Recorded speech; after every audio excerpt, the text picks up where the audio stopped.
ईजाद कर गए हैं। I am sorry. जिस तरह से हमारे बाज लोग एक दुआ पर 70,000 गुना माफ करवाते हैं, इसी तरह आप लोग सॉरी कहकर ये समझते हैं कि सारी गलतियां दुरुस्त हो जाएंगी।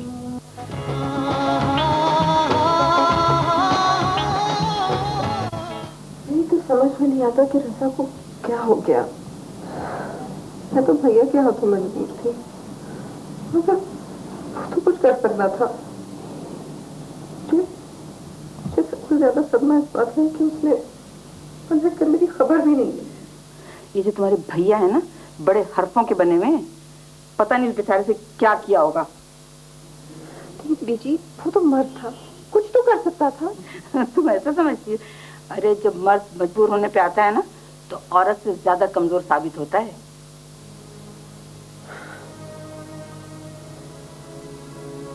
आपको आज की तारीख याद है?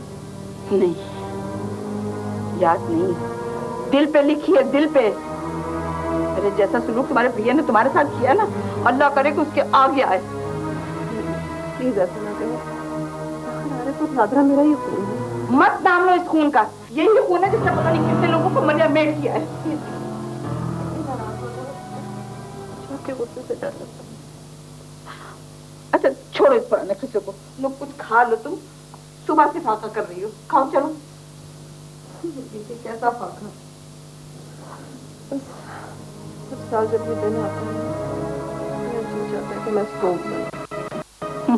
तुम्हारा चहीता कहीं बेटा ऐश कर रहा होगा और तुम यहाँ बैठी सोग बना रही हो। जी, आपके पास तो अमानत महसूस है ना? हाँ है महसूस, लेकिन बेटा अब तुम उसे भूल जाओ।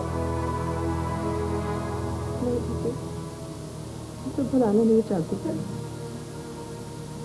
देखना चाहती हूँ कि वो कैसे देखेंगे। मैं तुम्हारी अमानत देख सकता हूं। तुमसे पूछ रहा हूं, मैं तुम्हारी अमानत देख सकता हूं। जी भैया, क्यों खामखा बेचारी पे चिल्ला रहे हैं? रात से बेचारी को बुखार है, सर में दर्द है, एक नया तमाशा खड़ा कर दिया आके। तुम तो खामोश रहो बीजी, मैं तुम्हारे मुंह नहीं लगना चाहता। क्या हो गया? इतने जोर से क्यों चीख रहे हैं आप? तुम्हारी आवाज बाहर जा रही है, क्या हुआ है? ये तुम्हारी नंद साहिबा, ये पहले गुल खिला चुकी हैं और अब फिर अपनी किसी अमानत की तलाश में। अरे दुल्हन, वो 10 साल पुरानी तस्वीर मैंने इसे छीन ली थी, उसी का फजीता है। झूठ बोलती है ये औरत। वो रोए पीटे किसी की तस्वीर रखे, आपको उससे क्या मतलब है? चलिए।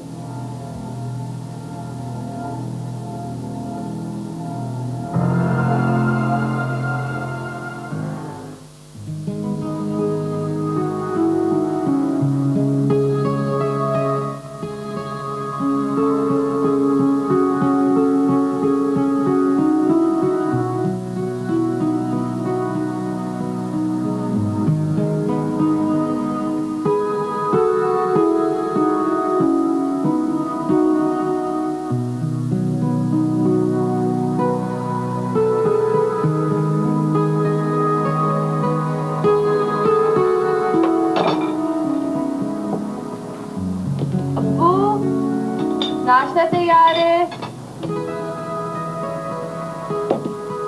अब्बू, अब्बू, अब्बू, नाश्ता ठंडा हो रहा है, यही ले आओ। अरे बेटा, तुम मेरी फिक्र ना किया करो, तुम नाश्ता करो, तुम्हें ऑफिस को निकलने में देर हो रही है। अब्बू, वो एक मैगजीन का ऑफिस है, कोई स्कूल नहीं है जहाँ पे अटेंडेंस लगती हो। बेटा वो बात यह है कि मैंने सारी जिंदगी बैंक में नौकरी की है ना, तो वहाँ तो वक्त से पहले पहुँचना होता है ना। अच्छा अब्बू, वो अशरफ अंकल ने कल मुझे बहुत शर्मिंदा किया। अशरफ ने शर्मिंदा किया? कैसे, कहाँ? वो मैं कल गई थी ना मोना आंटी के साथ वो अंजुम को सी ऑफ करने। हाँ, कल तुम एयरपोर्ट गई थी। हाँ, वहाँ पे अशरफ अंकल भी थे, मैंने तो नहीं देखा, उन्होंने देखा और आके मिले भी। जब मैंने उनको मोना आंटी से इंट्रोड्यूस कराया तो वो इतना रूखे तरीके से मिले, मुझे तो बहुत अजीब लगा। तो वो मोना ने बुरा तो नहीं माना? नहीं नहीं, वो तो हंस रही थी। कह रही थी लगता है तुम्हारे अशरफ अंकल तुम्हारे बारे में बहुत पॉजिटिव है। बेटा बात यह है कि वो तुम्हें बहुत चाहता है।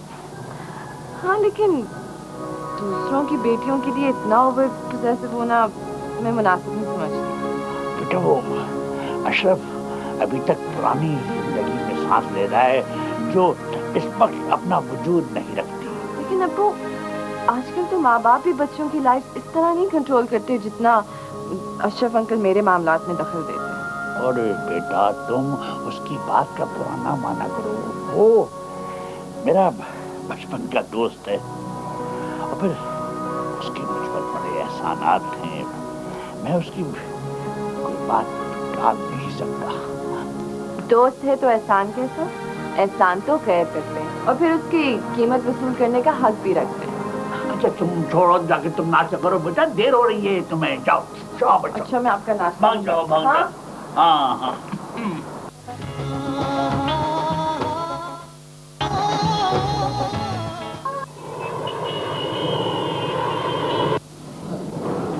Excuse me.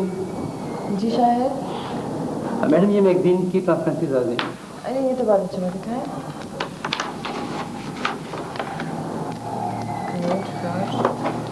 मैडम आपका कमरा बहुत अनटाइडी हो रहा है, अगर आप कहें तो मैं इसे किसी दिन ठीक कर दूं।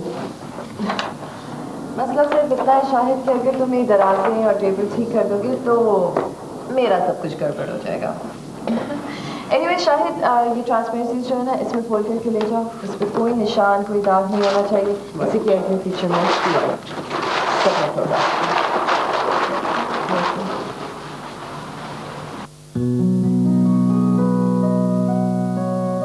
प्लीज राना बिलीव मी तुम्हें मजा आएगा। अरे भाई क्या हक मजा आएगा। तुम अपने अकबर को लेके बैठ जाओगी और मैं तुम दोनों को देख देख के अपना दिल जलाती रहूंगी। ओहो लड़की, एक तो तुम ना अपने माँ बाप की फर्माबरदार बेटी, जब तक वो तुम्हें ऑर्डर नहीं करेंगे ना तुम किसी लड़के की तरफ आंख उठा के मत देखना। तुम्हारी इन फर्माबरदारियों से मेरा जी जलता है यार। भाई तुम्हारी बकवास खत्म नहीं होगी। मैं इस इश्क को बीमारी समझती हूँ। रहेगी शादी की बात तो वो अम्मी अबू जहाँ चाहेंगे कर देंगे। तुम तो शादी की बात ऐसे कर रही हो जैसे कि कोई ठेकेदार सड़क बनाने की बात कर रहा हो। सबसे पहले अखबार में टेंडर छपेगा, उसके बाद टेंडर भरा जाएगा और जिसकी बोली सबसे कम निकली टेंडर उसे मिल जाएगा। अब जो रही सही कसर रह गई है ना वो अब अशरफ मियाँ पूरी करेंगे। लो भाई आ गई हमारी बैचलर जनरल, मेरा भेजा खाने। हैं? भाई ये बैचलर जनरल कौन होता है? अरे भाई तुम्हें तो बाल की खाल निकालने की आदत है, वो तो हम अपनी बीजी को कहते हैं जब वो गुस्से में होती हैं। सुनो मैंने तुमसे कुछ पूछा था। बीजी आपने मुझसे कुछ पूछा? अरे कौन से ये टेलीफोन हटाओगी ना तब सुनाई देगा ना। है मैंने तुमसे ये पूछा था कि तुम्हारे पापा ने भी क्या तुम्हें ठेकेदारी पे लगा दिया है? बीजी मेरे पापा ठेकेदार नहीं है और दूसरी बात ये कि इस बिजनेस से मेरा कोई वास्ता नहीं है, ये तो भाई का बिजनेस है। बीजी प्लीज मुझे बात करने देना। जी प्लीज मुझे बात करने दें। बात करने के अलावा तुम्हें कुछ और भी आता है? हर वक्त टेलीफोन पर लगी रहती है। हाँ राना जिंदा हो या चल बसी? मेरे दुश्मन इतने मजे की बातें सुन रही थी कि मजा आ रहा था। अरे भाई कभी कभी ऐसी बातें सुनने को मिले ना तो बहुत अच्छी लगती हैं और अगर रोज रोज सुनने को मिले ना तो सर फटने लगता है। अब छोड़ो इन बातों को। अच्छा बताओ कब आ रही हो? अच्छा भाई आ जाऊंगी आ जाऊंगी आ जाऊंगी। Okay bye. जल्दी आ जाओ बस। ठीक है।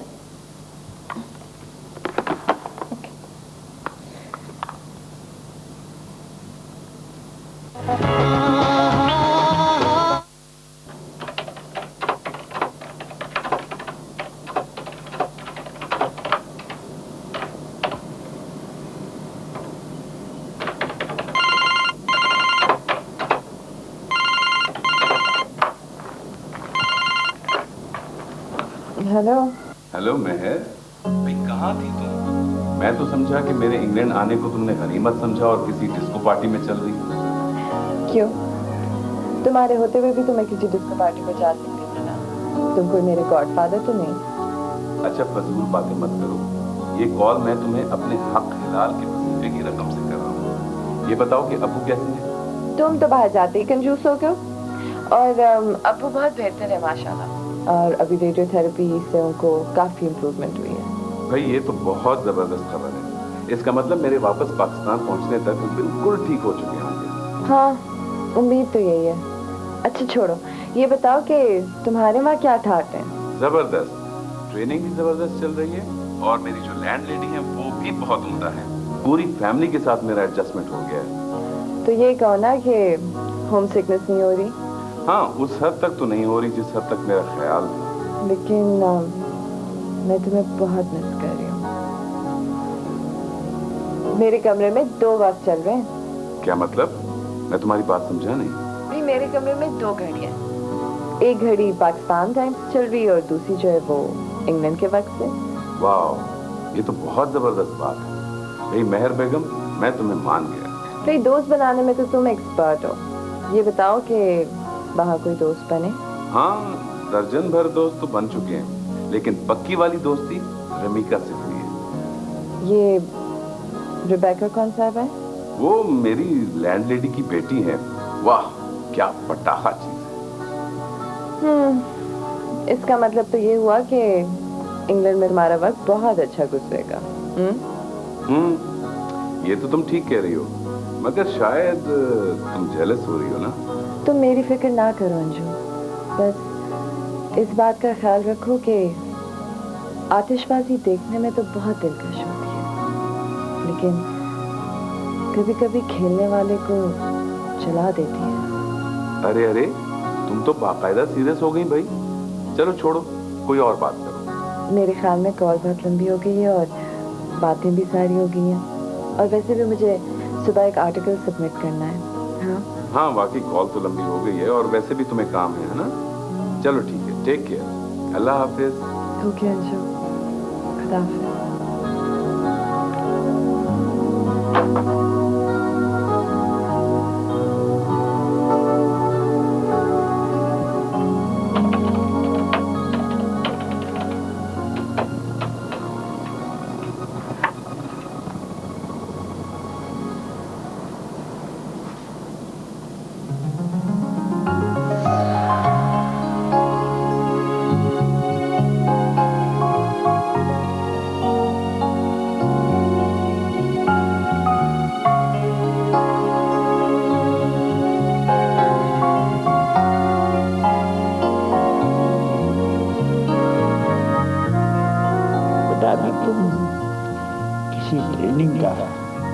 जिक्र कर रहे हैं। जी अंकल, मेरी कंपनी मुझे 6 महीने के लिए इंग्लैंड भेज रही है। ये तो बहुत अच्छी बात है, ऐसे मौके तो कम मिलते। जी अंकल, ये तो है, मगर इन हालात में मैं यहाँ से जाना नहीं चाहता, मगर क्या करें, मजबूरी है, जाना तो पड़ेगा। मैंने भी तो यही कहा कि 6 महीने का तो पता भी नहीं चलेगा, यूं ही गुजर जाएंगे। तुम वापस आओगे तो फिर अपनी जिंदगी का फैसला करना। अच्छा अंकल, दुआएं देकर मुझे रुखसत कीजिए। खुदा तुम्हें तुम्हारे इरादों में कामयाब करे। इस वक्त अगर तुम्हारी आंटी जिंदा होती तो तुम्हारी नजर जरूर उतारा।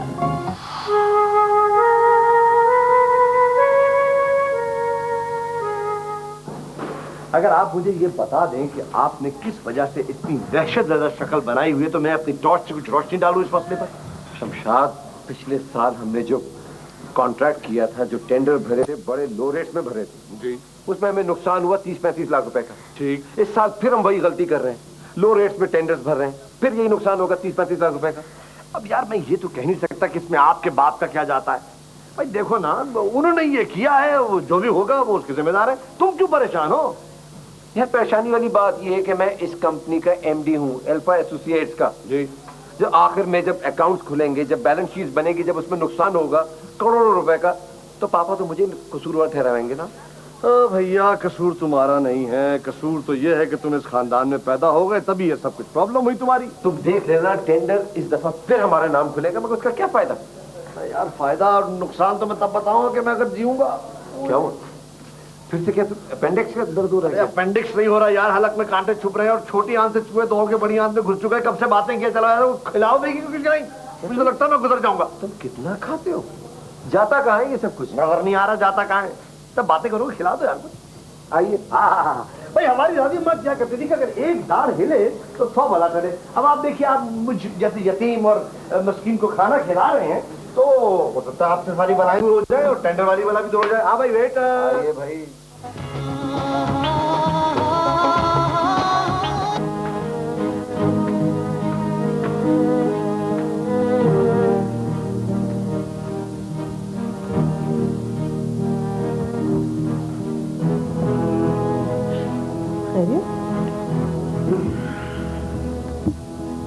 फर्क है अपने कमरे में होगी। कमरे में नहीं है बोलने, तो फिर किसी और कमरे में होगी।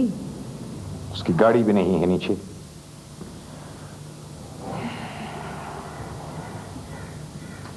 आप उसे कहिए कि आइंदा कहीं जाए तो आपको बता कर जाए।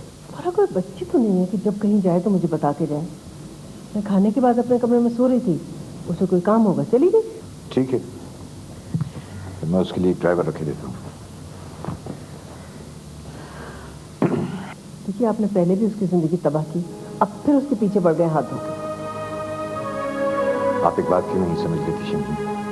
जब तक उसकी शादी नहीं हो जाती वो मेरी जिम्मेदारी है। ये बात तो आप मुझसे लिखवा लें कि अब फराह शादी नहीं करेगी। ये तो नादरा भी तो आपकी जिम्मेदारी है। आप उसके ऊपर क्यों ऐसी पाबंदियां नहीं लगाते? नादरा मेरी बेटी है, वो मेरे मिजाज को बहुत अच्छी तरह समझती है। वो कोई काम ऐसा नहीं करेगी जिससे मेरे एतमाद को ठेस पहुंचे। मेरा नाम तो बोलने में कोई कसर नहीं छोड़ी। आज तुम मेरी खुशी का अंदाजा ही नहीं लगा सकती। जी वो तो मुझे अंदाजा हो रहा है, ये जो आपकी बत्ती थी ना मुंह से निकल के आपके सर पे जा रही है।